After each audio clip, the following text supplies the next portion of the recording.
நிறைய பேர் கேட்குறது என்னன்னா, காலையில மூட்டு வலி ஏன் அதிகமா இருக்கு டாக்டர் அப்படின்னா. ஃபார் எக்ஸாம்பிள் பார்த்தீங்கன்னா, சில பேருக்கு வாதம் அப்படின்னு சொல்லக்கூடிய ருமட்டாய்டு ஆர்த்ரைட்டிஸ் அந்த மாரி நெறைய ஆர்த்ரைட்டிஸ் பார்த்தீங்கன்னா, மார்னிங் வந்து அதிகமா இருக்கும். ஏன்னு பார்த்தா, நைட் நம்ம ரெஸ்ட்ல இருப்போம்.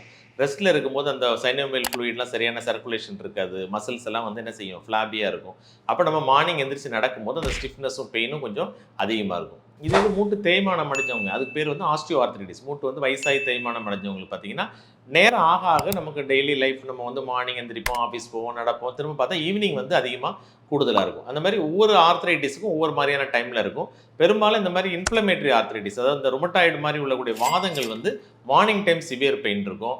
மூட்டு தேய்மானம் அந்த மாரி இருக்கிறது பார்த்தீங்கன்னா, எண்ட் ஆஃப் த டே வந்து நமக்கு தேய்மானம் அதிகமாகி நம்ம நடந்து நடந்து கொஞ்சம் கொஞ்சமா கால் வீங்கி, அதுக்கப்புறம் வலி வரும். ஸோ ஒவ்வொரு விதமான ஆர்த்ரைட்டிஸ்க்கும் ஒவ்வொரு விதமான டைமிங்ல நமக்கு பெயின் வந்து கூடுதலோ, குறைச்சலோ இருக்கலாம். அது அதுக்கு தகுந்த மாரி டெஸ்ட் எடுத்து கண்டுபிடிச்சு டாக்டர்ட்ட நம்ம மெடிசின் எடுத்துக்கிறது நல்லது.